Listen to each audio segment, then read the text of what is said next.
രാഹുൽ മാങ്കൂട്ടത്തിനെതിരെ മൂന്നാമതായി ഉയർന്ന ലൈംഗിക പീഡന പരാതിയിലാണ് അതിവിദഗ്ധമായ നീക്കത്തിലൂടെ ആ പ്രത്യേക അന്വേഷണ സംഘത്തിന് നേതൃത്വം നൽകിയ എഐജി ജി പൂങ്കുഴലിയുടെ നേതൃത്വത്തിലുള്ള അന്വേഷണ സംഘം രാഹുൽ മാങ്കൂട്ടത്തിനെ പാലക്കാടുള്ള ഫ്ളാറ്റിൽ നിന്ന് കഴിഞ്ഞ ദിവസം അർദ്ധരാത്രിയോടെ കസ്റ്റഡിയിലെടുക്കുന്ന സാഹചര്യം ഉണ്ടായത്. ഇന്ന് ഏറ്റവും സന്തോഷം നിറഞ്ഞൊരു ഞായറാഴ്ചയാണ് കേട്ടോ. കാരണം ഓരോ മലയാളിക്കും ആഹ്ലാദിക്കാൻ വകയുള്ളൊരു ഞായറാഴ്ച. കാരണം എന്താണെന്ന് നിങ്ങൾക്ക് അറിയാതിരിക്കും. പല നാൾ കള്ളൻ ഒരു നാൾ പിടിക്കപ്പെടും, അതിവിളവിന് അരി അങ്ങാടിയിൽ. ഈ രണ്ട് പഴഞ്ചൊല്ല് നിങ്ങൾ കേട്ട് കാണും. അതിന്ന് വളരെ അർത്ഥവത്തായ ഒരു ദിവസമാണ്. രാഹുൽ മാങ്കൂട്ടം എന്ന വ്യക്തി കുറച്ചു കാലമായി മലയാളികളെ അങ്ങ് പച്ചയ്ക്ക് പറ്റിച്ചുകൊണ്ടിരിക്കുകയായിരുന്നു എന്നുള്ളത് നമുക്കൊക്കെ മനസ്സിലായിട്ടിരിക്കുകയല്ലേ. അയാൾക്ക് എന്ത് ചെയ്താലും എന്ത് ആഭാസത്തരം ചെയ്താലും അയാളെ ഒന്നും ചെയ്യാൻ പറ്റില്ല. കോടതികളൊക്കെ അദ്ദേഹത്തിന് ജാമ്യം കൊടുത്തു, മുൻകൂർ ജാമ്യം കൊടുത്തുമൊക്കെ അയാളെ എങ്ങനെ വികരിക്കാൻ വിട്ടിരിക്കുകയാണ് പാലക്കാട്ടിലെ കോൺഗ്രസ്സുകാർ അറിയാതെ ഇങ്ങനെ പൊക്കിക്കൊണ്ട് നടക്കുകയാണ്. വളരെ രഹസ്യമായി ഈ മനുഷ്യനെ എന്തോ വലിയ മഹാരാജാവാണെന്ന് പോലെ കൊണ്ടു നടക്കുന്നുണ്ട്. അത് തന്നെ ഈ മലയാളികൾക്ക് എന്തിന് കോൺഗ്രസ് പ്രസ്ഥാനത്തിൽ തന്നെ വലിയ നാണക്കേടുണ്ടാക്കിയ ഒരു സംഭവമാണ്. ഇപ്പോഴും കോൺഗ്രസിലെ പല നേതാക്കളും ഈ മനുഷ്യന് വേണ്ടി വാദിക്കാൻ ഇറങ്ങുന്നു എന്നുള്ളത് വലിയൊരു സങ്കടകരമായ അവസ്ഥയാണ്. ഈ കോൺഗ്രസ് ചെന്നെത്തി നിൽക്കുന്ന ഒരു അവസ്ഥയെപ്പറ്റി ഒന്ന് ആലോചിച്ച് നോക്കുന്നു. ഇത്തരം സ്ത്രീലമ്പടനായ, അല്ലെങ്കിൽ അതിന് പറയാൻ പറ്റുന്ന വാക്കുകളൊക്കെ ഉണ്ട്, അതൊക്കെ നമ്മുടെ ഒരു സംസ്കാരത്തിന് ചേരാൻ പറ്റാത്തതാണ്. ഇദ്ദേഹത്തിൻ്റെ വീക്ക്നെസ് എന്താണെന്നുള്ളത് നമുക്കറിയാം. ഇയാൾ നാർസിസ്റ്റ് പേഴ്സണാലിറ്റി ഉള്ള മനുഷ്യനാണെന്നാണ് ഇപ്പോൾ ഈ ഒടുവിൽ ഈ അറസ്റ്റ് ചെയ്യപ്പെട്ട കേസിൽ പരാതി കൊടുത്ത യുവതി പറഞ്ഞിരിക്കുന്നത്. വളരെ വ്യക്തമായ തെളിവുകളോടെ ഇയാൾക്കൊരാവശ്യമുണ്ട്: പെൺകുട്ടികളെ വശീകരിക്കുക, കീഴടക്കുക, ഗർഭം ധരിപ്പിക്കുക, അത് പിന്നെ അലസിപ്പിക്കാൻ പറയുക, പിന്നെ അതിൽ വിനോദം കണ്ടെത്തുക, അവരിൽ നിന്ന് പണം തട്ടുക തുടങ്ങിയ ആക്ഷേപങ്ങളൊക്കെ ആണത്രേ ഇപ്പോൾ ഈ ഒടുവിൽ വന്ന മൂന്നാമത്തെ പരാതിയാണ്.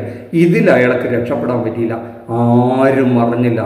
അങ്ങനെ പോലീസ് അതിവിദഗ്ധമായിട്ട് ഒരുക്കിയ ഒരു കെണിയിൽ ഈ രാഹുൽ മാങ്കൂട്ടത്തിനെ, കാരണം മുൻകൂർ ജാമ്യം പോലും അപേക്ഷിക്കാനുള്ള സമയം കിട്ടാതെ ഒരു പത്രപ്രവർത്തകനും അറിഞ്ഞില്ല, ഒരു മീഡിയാസും അറിഞ്ഞില്ല, ഒരു പോലീസുകാരും അറിഞ്ഞില്ല, ഒരു അഡ്വക്കേറ്റും അറിഞ്ഞില്ല. രാഹുൽ മാങ്കൂട്ടത്തിനെ ഇന്നലെ രാത്രി പാലക്കാട്ട് നിന്ന് പൊക്കി. ഈ കേരള പോലീസിൻ്റെ ഒരു ബിഗ് സല്യൂട്ട്. അപ്പം നമ്മുടെ പോലീസ് വിചാരിച്ചാൽ ഏത് കൊല കൊമ്പനി മുട്ടുകുത്തിക്കാൻ പറ്റും എന്നുള്ളതിന് ഇപ്പോൾ അസല് തെളിവാണിത്. ഓരോ കോൺഗ്രസ്സുകാരനും ഇന്ന് അഭിമാനം കൊണ്ട് തല ഉയർത്തി നിൽക്കാമെന്നാണ് ഞാൻ പറയുന്നത്. കാരണം ഇത്തരം ഒരു ആഭാസനെ ഈ ജയിലിലേക്ക് അയക്കാൻ കഴിഞ്ഞെങ്കിൽ അത് എനിക്ക് തോന്നുന്നു ഇടതുപക്ഷത്തിനോ BJPക്കോ ഒന്നും ആഹ്ലാദിക്കാൻ കിട്ടുന്ന ദിവസമല്ല. ഒരു കോൺഗ്രസ്സുകാരന് എന്തായാലും അഭിമാനിക്കാം. ഈ പെരുങ്കള്ളൻ ഈ പ്രസ്ഥാനത്തു നിന്ന് എന്നേക്കുമായി എന്തായാലും പുറത്തേക്ക് പോകാനുള്ള എല്ലാ വഴികളും തെളിഞ്ഞിരിക്കുന്നു. സ്വാഭാവികമായിട്ടും അവനെ ഊട്ടി വളർത്തിയതൊക്കെ കോൺഗ്രസ്സുകാരാണ്. എന്തിനേറെ ഈ സതീശന് എല്ലാ കാര്യങ്ങളും അറിയാമായിരുന്നു എന്നുള്ളതൊക്കെ സത്യമാണ്. കാരണം ഈ സതീശനും പിന്നെ ഒന്ന് രണ്ട് പേരുണ്ട്, അവരുടെ പേര് നമ്മൾ പറഞ്ഞാൽ അത് വലിയൊരു വിഷമാവും എന്നുള്ളതുകൊണ്ട് പറഞ്ഞാൽ ഇയാളുടെ ഒരു ഗുരുവുണ്ട്. ഈ ഗുരുവാണ് ഈ മഹാനെ വളർത്തിയുണ്ടാക്കിയത്. ആ രണ്ട് ശിഷ്യന്മാരെയും സതീശൻ കൊണ്ടു നടന്ന് വളർത്തി.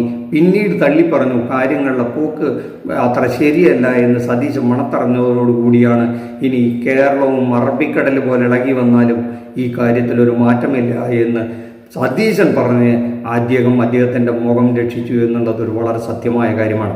അപ്പോഴും മനസ്സിലാക്കാത്ത ആ കോൺഗ്രസ്സിലെ ഈ ചില ലംബടന്മാരുണ്ട്, അത് ഇദ്ദേഹത്തിൻ്റെ വാനര സംഘമാണെന്നാണ് പറയുന്നത്. ഈ രാഹുൽ ബ്രിഗേഡ് അവർ ഈ സതീശനെ പോലും കേക്കച്ചൻ തുടങ്ങിയ വാക്കുകളിൽ ആക്ഷേപിച്ചു കൊണ്ടിരിക്കുകയായിരുന്നു. എന്തായാലും ഒരു കാര്യം തീർച്ചയായും, ഇനിയിപ്പോൾ ജാമ്യം കിട്ടുമോ കിട്ടില്ല എന്നൊന്നും അറിയില്ല. ഈ അദ്ദേഹത്തിൻ്റെ ഏതാണ്ട് രാഷ്ട്രീയ ഭാവിയുടെ അവസാനത്തെ തിരശ്ശീലയും വീണു കഴിഞ്ഞു. ഇനി അദ്ദേഹത്തിന് MLA സ്ഥാനത്തിരിക്കുന്നതിന് യാതൊരു അർഹതയുമില്ല. പാലക്കാട്ടുകാരെ സംബന്ധിച്ചിടത്തോളം പാലക്കാട്ടിലുള്ളതും കേരളത്തിലുള്ളതുമായ ഒരുപാട് സ്ത്രീകൾ, പ്രത്യേകിച്ചും യുവതികളൊക്കെ ഈ രാഹുൽ മാങ്കൂട്ടത്തിനെ ഇങ്ങനെ പൊക്കി സംസാരിക്കുന്നത് കേട്ടാൽ ഇതുപോലൊരു മാന്യനായ രാഷ്ട്രീയ പ്രവർത്തകനില്ല എന്നൊരു പ്രതീതി നിങ്ങളൊക്കെ ഉണ്ടാക്കിയിരുന്നു. അതാണ് ഇന്ന് കേരള പോലീസ് മുഖം മൂടി അഴിച്ചു കളഞ്ഞിരിക്കുന്നത്.